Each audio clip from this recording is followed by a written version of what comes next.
Tonight on 2 News at 10, daunting legal fallout from those protests in Salt Lake City.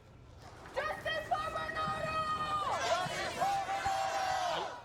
The streets ran red 3 weeks ago as people protested police violence. Now, numerous people have been charged and possibly facing substantial time behind bars. But will it really happen? So what is it like to face the possibility of life in prison for allegedly buying paint and vandalizing a city street? A Salt Lake woman now facing sobering reality of the legal ramifications. She spoke with 2 News' Jim Spiewak tonight, and Jim, she now faces one of the most severe punishments that the state can offer. She most certainly does. And, you know, here at the DA building, all of the paint is cleaned up. There are still a couple boards over the windows. And this woman that we spoke with says she understands the seriousness of the situation, but says it's not going to stop her from speaking out on things that are important to her.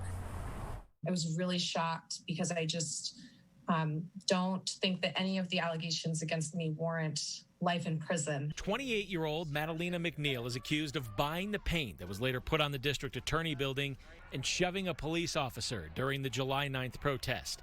District Attorney Sim Gill added a gang enhancer, which upgraded McNeil's charge to a first-degree felony, which means if convicted, she could spend the rest of her life behind bars. I feel that it sends a very extreme message to anyone who's considering, acting out their civil right to protest, that they are going to be met with the harshest possible charges in response. Madalena was arrested last night, and she says she's not scared because she believes she did anything wrong, but it would be silly to look at the potential of life in prison and not be scared. Legal expert Kent Morgan says he has rarely seen the gang enhancer used in his 30 years of practicing, adding it's traditionally used when one known gang enforces superiority over another known gang. Any individual who is not engaged in activity that's going to repeat and endanger people again and again is not somebody that the gang enhancement was often used for. A gang under this law is broadly defined as committing a crime by 2 or more people.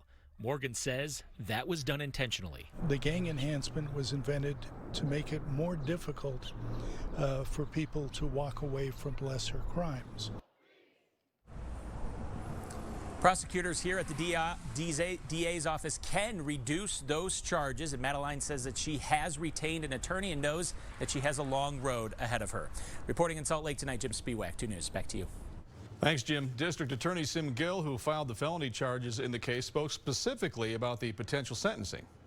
Each case will be looked upon, and they will fashion out a conclusion when this case is conflicted out. But I haven't seen somebody being sent to prison for life for what is otherwise a property crime. Gill says the Utah legislature establishes sentencing levels. In this case, a crime that causes more than $5,000 in damage is a second-degree felony, and if done so with 2 or more people, that takes it up to a first-degree felony. He says what happens between prosecution and defense will impact the actual sentence. Salt Lake City Mayor Erin Mendenhall took to Twitter tonight speaking against the potential punishment against demonstrators. If a crime is committed, there should be a consequence, but that consequence needs to be proportionate to the crime itself. And in this case, where we're seeing the potential for an individual to spend a lifetime in prison for buying paint, that is too extreme. While the protests and vandalism happened just within a block of her office in downtown Salt Lake City, Mayor Mendenhall pointed out that she has no role in who gets arrested or what they are charged with.